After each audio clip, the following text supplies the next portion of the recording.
Steve Robbins here. Welcome to the Get It Done Guys quick and dirty tips to work less and do more. I was watching Gauntlet 3 on MTV today.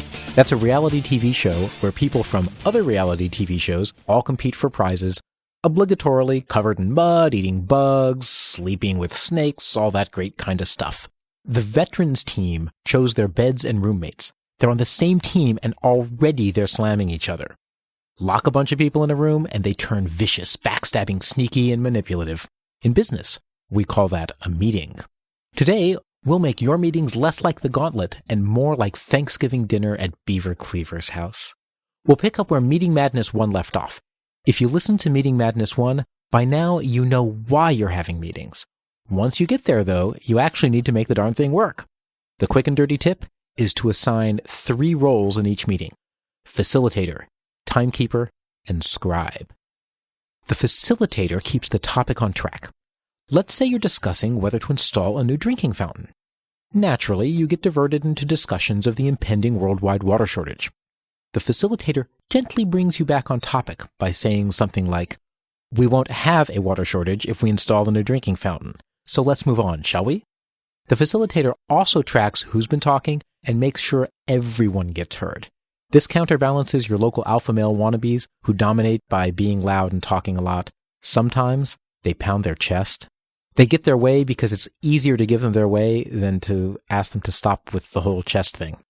A good facilitator might suggest, "Bob, we've heard and loved your stories from your 17 fun-filled years as an archaeological utensil scraper. Perhaps Sue might contribute too, seeing as she brings 23 years of drinking fountain planning, installation, and maintenance experience." Choose a facilitator who doesn't have strong feelings about what's being discussed. If they're neutral, it makes it easier for them to make sure that all sides get heard. Otherwise, they can be tempted to keep discussion open too long on their own favorite topics. The timekeeper, not to be confused with the gatekeeper or keymaster, gets to live out their prison guard fantasies. Oh, admit it, we've all got them. At the start of the meeting, of course you reviewed your agenda and decided how much time to spend on each topic. The timekeeper gets to jump up and yell, "Time!" when time's up on an item. And there's a bonus. When tempers get hot, the timekeeper makes a convenient target for everyone's suppressed hostility. "What do you mean, time? You ratsin' brickin' timekeeper." Sometimes the facilitator is also the timekeeper. Personally, I find facilitating content and tracking time to be a little more than I can handle. So if there's no one around to play timekeeper, I use an electronic timer with a loud buzz. Everyone hears it, no one can take it personally, and I get to pretend I'm also disappointed that the timer cut us short. Inside, I'm dancing with glee.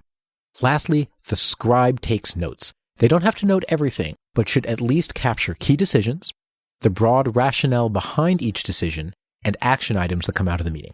In a poorly run meeting, scribe is a fun job because there's nothing to write down. Decisions don't get made, action items don't get assigned, so volunteer to be the scribe. Then you can practice doodling or even work on that novel you haven't had time for.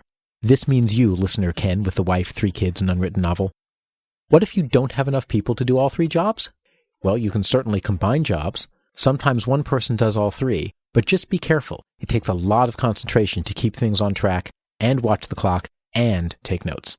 For regular meetings, you can also try rotating roles.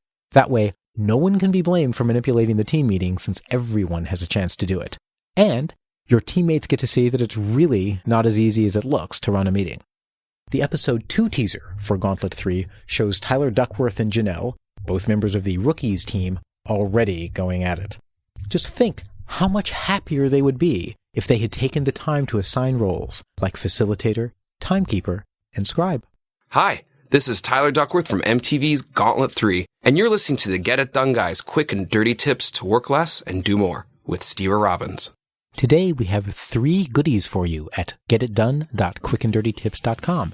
We have a listener survey that we would really love to have you take. We also have an interview with Steve and Tyler Duckworth from Gauntlet 3.